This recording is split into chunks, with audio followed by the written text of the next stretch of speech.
Hey guys, welcome back to another ASMR comic book preview.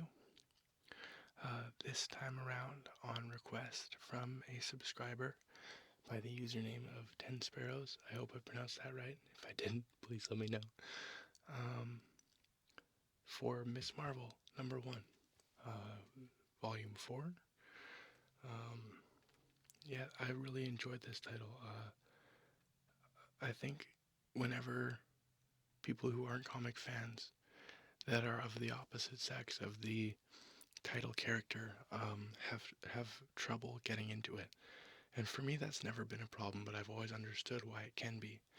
And I feel like this is one of those comics that really is written from a girl's point of view and is still really, really relatable and enjoyable for men as well.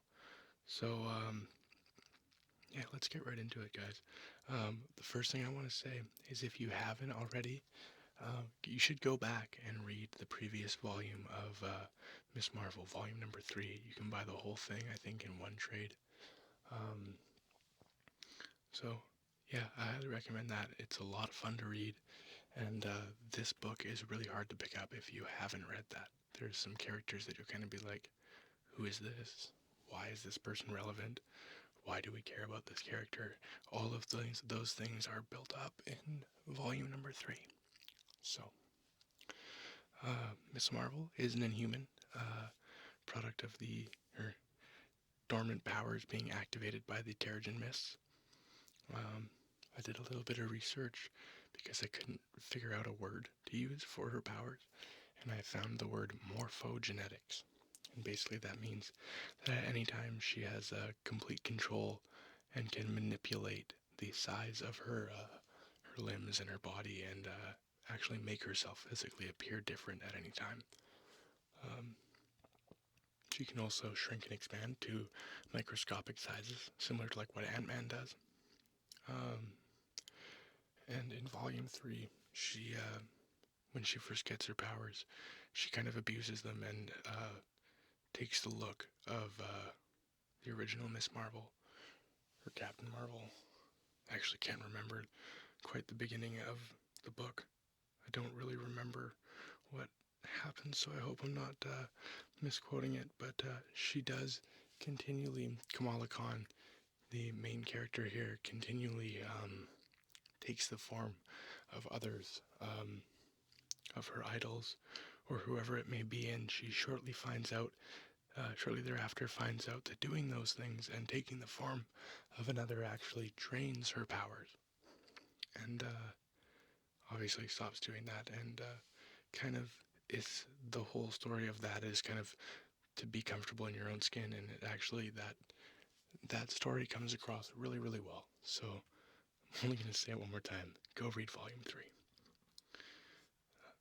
One more time. Go read Volume 3. So let's get into this. Right off the bat, we get what appears to be Kamala Khan, Miss Marvel, chasing a baddie through an alley with her fists enlarged to ridiculous sizes. For me, there's a lot of comedy in the art of this. And the reason this is such an important page for this character, guys, is Kamala Khan, Miss Marvel, is a kid. When she gets her powers, she still is a kid. And she is a massive fan of superheroes inside the superhero universe. So, once she became a superhero and had the ability to talk to other superheroes and kind of exchange with them and whatnot, it's kind of a dream for her to be here on the Avengers. And that is what this page is kind of showing us.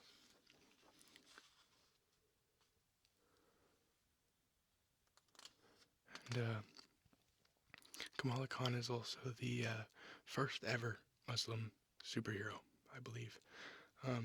So it's kind of cool. She's the first ever Muslim superhero, as well as being the first ever superhero who's a massive fan of superheroes. And I know what some of you are thinking. No, Phil Coulson does not count. superhero implies superpowers. Um, anyways, I'll stop rambling.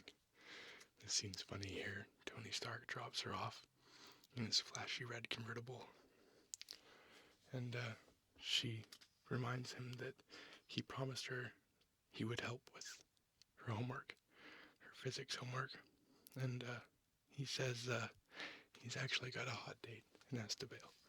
He tells her to just round everything to the nearest decimal point and you'll be fine, as he hauls off in his car.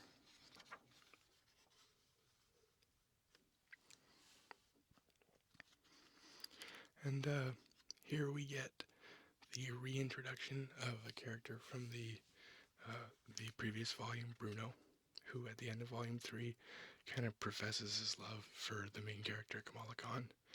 And obviously she kind of shuts him down, and this is them talking about him having a new squeeze, this girl named Mike. And she's kind of confused, obviously, a girl named Mike, and he figures it out. It's short for Michaela. And they seem to kind of have a really good thing going, and that bothers her. So there's a lot of themes already in this book that you guys can see that are very relatable to both young people and older people who have experienced these things at a younger age.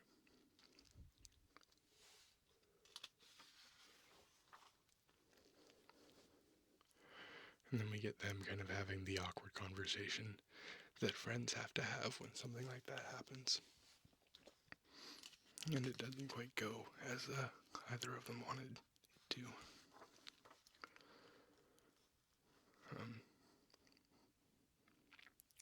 The next page here, someone has used Miss Marvel's likeness on a billboard, kind of like a propaganda billboard, and she's clearly outraged by this.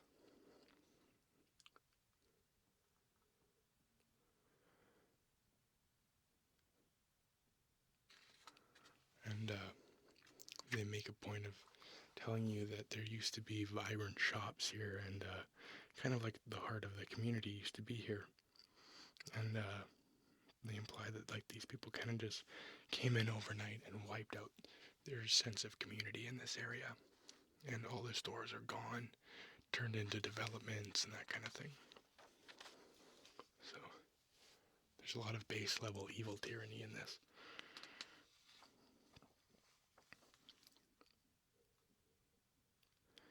Here we see her shrink down to size, like I was talking about, kind of similar to how Ant-Man does it, except without the use of Pym particles.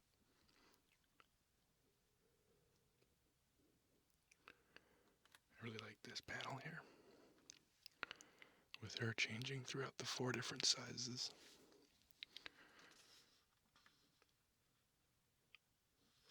And as she comes outside, she sees a couple of, she went in to steal some blueprints and have a look at what's going on. And as she comes out, there's 2 security guards with, as she puts it, I think she says military grade weapons. Obviously referencing these taser stick type things.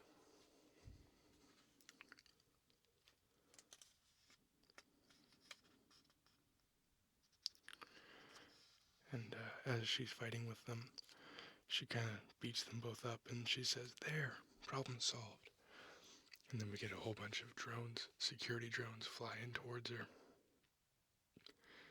repeating the mechanical catchphrase of "suspicious loiterers detected" over and over and over and over and over again.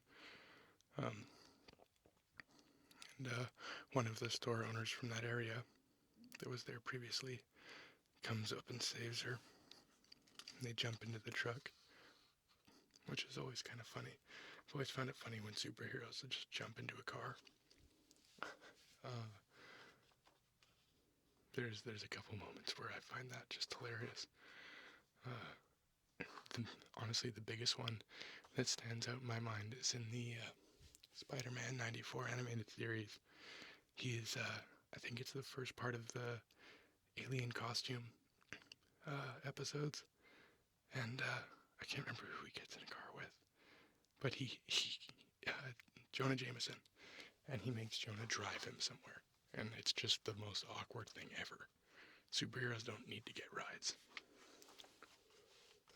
But in this sense, it works, because she's a kid. Even though most people don't know it.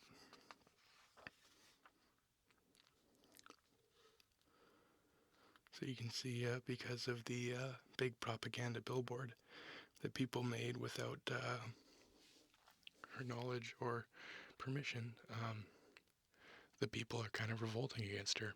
And yeah, it's kind of that typical superhero or heroine storyline of overcoming adversity in their first steps of becoming who they end up being, if that makes sense.